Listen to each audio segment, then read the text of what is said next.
Hey y'all, welcome to my channel. Thank you so much for joining me for another video. In this video, I want to share how to create a shaped card and shape tag using an image from the Silhouette design store. I did a video like this on yesterday, but this one is more detailed for newer Silhouette Studio users. I will use the same image that I used in the video from yesterday, and it's the mom sunflower bun. To get the image into the design space, you just double click on it. If you want to see more detailed information about the image, you can go back to the library and click on the double brackets on the lower right hand corner, or you can right click on the image and click Show Properties.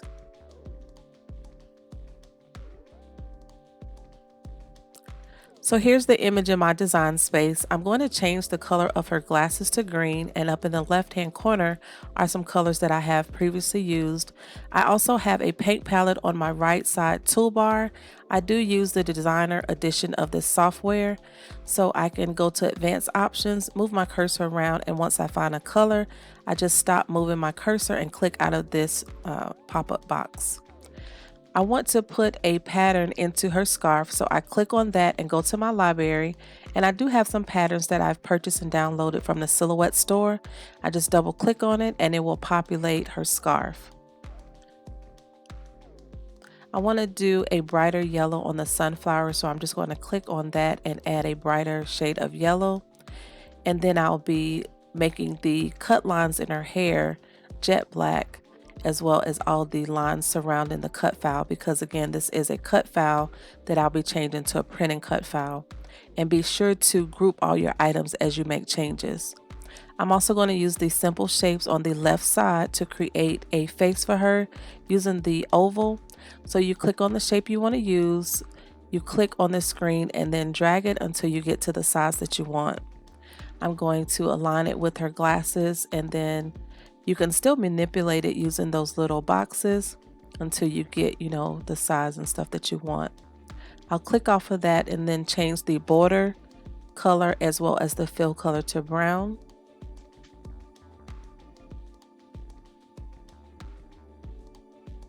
To move this oval to the back, you just want to click on it, go to Object, Arrange, and Send to Back.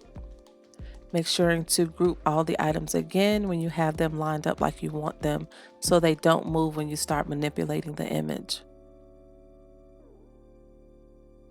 I have also found it easier to create a offset for the image if you're going to cut them on your machine or use another machine like a Brother Scan and Cut. So I will create an offset for this image, and then I'll make a black border line and a white background for it. I just found it easier that when you have that outer edge on images like this, it's easier to cut and for the machines to recognize. I'm clicking on the back layer of the offset, and I'm going to change that color to white, and then I'll change the border line to black. Making sure to also group this to the image once I'm done.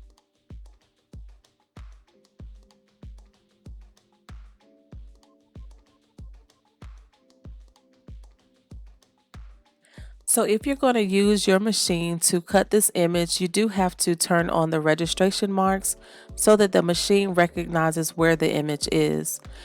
On my software, I go to Page Setup, and it's the third square at the top. You turn the registration marks on, and the little squares will populate on the page.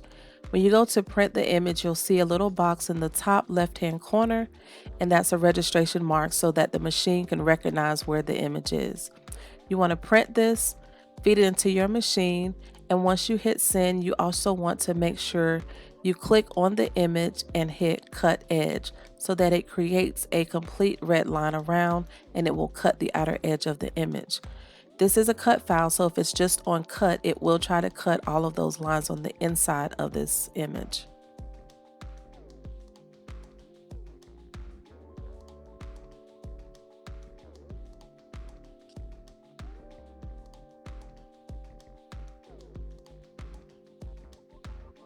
So the A2 size card that I'm going to use is just a simple card. I wanted to use something that didn't have a whole lot of edges and stuff in it. I'll leave the design information to this card as well as the image and all the other items that I'm using in this video down below.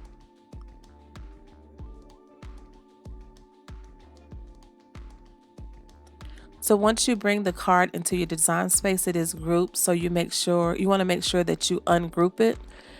One thing to be aware of is that when you ungroup it, the cut lines that folds the card are also ungrouped from the file, and you'll see that I have to go back and regroup those to make sure they're attached to the file.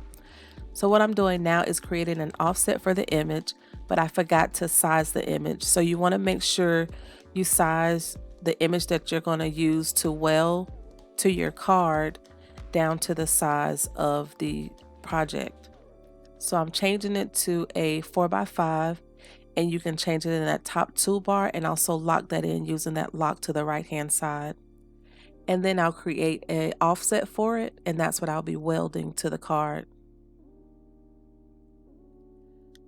I'm going to change the color of the offset to black so that you can see it, but you don't have to do this when you're doing this technique.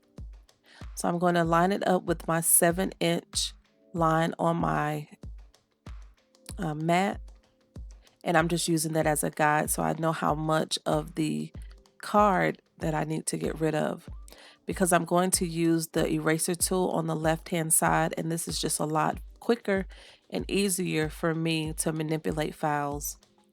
There is something else in the software called edit points if you have something that has a lot of different points in it that you want to manipulate. So now I'll just add the piece back on and weld the two together, and also make sure you group the cut lines back to the file. You'll see when I have to go back and do that as well.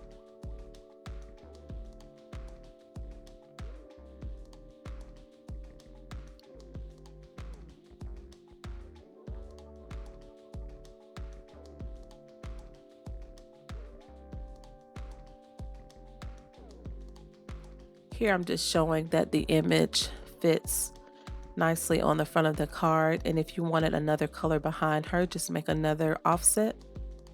I will bring the original card on the screen to show the comparison of how the size match up.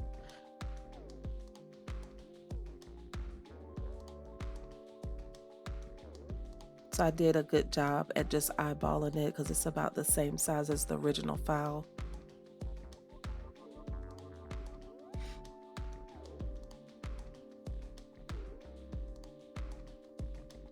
If you do make mistakes like this and instead of trying to rack your head to figure them out, there is an undo button at the top that'll keep undoing things until you get back to where you need to be, and then you can correct whatever you think you messed up on.